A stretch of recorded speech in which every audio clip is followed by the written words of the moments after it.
ராப்பகலாக உழைக்கிறதெல்லாம் 20-30 ஒன்றும் செய்யாது, 30-40 காமிக்க ஆரம்பிச்சிடும். கோபம், எரிச்சல், அடுத்தவங்கிட்ட பழக தெரியாமல் இருக்கிறது, எல்லாரையும் குறை சொல்றது, எங்கே போனாலும் ரோட்டில் நம்மளை சுற்றி இருக்க அத்தனை பேரும் தப்பாக பண்ணுற மாதிரி மனசில் அம்பி மாதிரி மனசில் படுறது, இது எல்லாமே 30-40 அவங்க மேலே பாதிப்புகளை ஏற்படுத்த ஆரம்பிச்சு 40 தாக்கம் என்னங்கிறதே அவங்களுக்கு தெரியிற இடத்துல வந்துருவாங்க.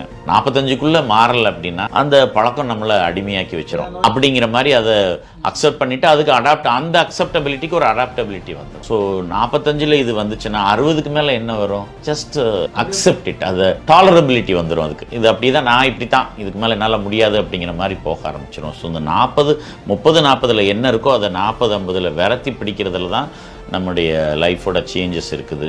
ஸோ 40-50 பொறுத்தவரை உடலில் வேறு என்ன மாற்றங்கள் வரலாம்?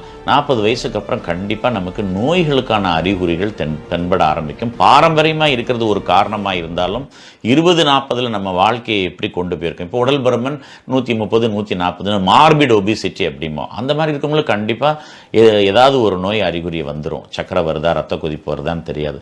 இது ஏதாவது ஒரு நோய் வந்ததுக்கப்புறம் டாக்டரோட அட்வைஸ் பிரகாரம் அந்த நோயை கட்டுப்பாட்டுக்குள்ளே வச்சுருந்தா அடுத்த நோய் அடுத்த 10 வருஷம் கழித்து வரும்பாங்க.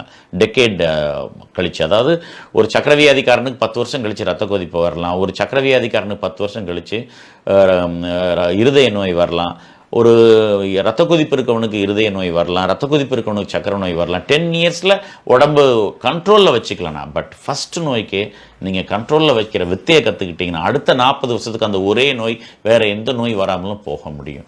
ஸோ நோய் தெரிஞ்ச உடனேயே எனக்கு அப்படித்தான், எங்கள் அப்பாவுக்கு இருந்தது எனக்கு வந்து நான் அக்செப்ட் பண்ணாமல், எங்கள் அப்பா பண்ண தப்பே நானும் பண்ண போய் தான் எனக்கு வந்திருக்கு, நான் இதிலிருந்து மாறிக்கிறேன், நான் இனிமேல் ஒழுங்காக தூங்க பார்க்குறேன், அதிக கடன்களை வாங்கி நான் ஸ்ட்ரெஸ்ஸை ரொம்ப அதிகமாக்காமல் பார்த்துக்கிறேன். சக்கரவியாதி, ரத்த கொதிப்பு, இருதய நோய், இது எல்லாத்தினுடைய நம்பர்ஸ்லாம் நமக்கு வந்து பைய 30லேருந்தே காமிச்சு கொடுக்கும்.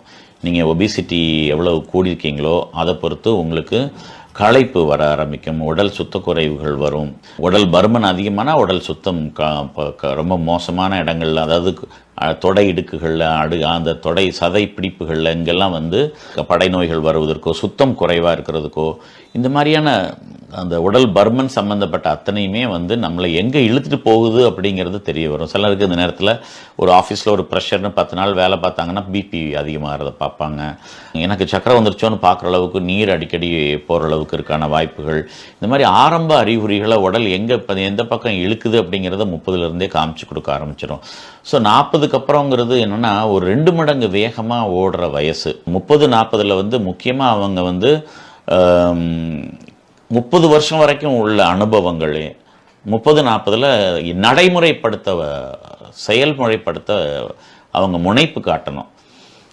எல்லா நேரமும் நம்ம ஒன்று போல் இருக்க முடியாட்டாலும் ஸ்ட்ரெஸ் அதிகமான நேரங்களில் எப்படி நம்மளை கையாளுறது, கோபத்தின் மூலமாக கத்துறதன் மூலமாக நம்ம நிரூபிக்க போகிறோமா, இல்லை பொறுமையாக பேசி நம்ம விஷயத்தை கொண்டு போக போகிறோமா, இந்த மாதிரி விஷயங்கள்லாம் வந்து ஒரு பர்சனாலிட்டி டெவலப்மெண்ட், இவன் இந்த மாதிரி அப்படின்னு பிராண்ட் பண்ணுற டைம் அது.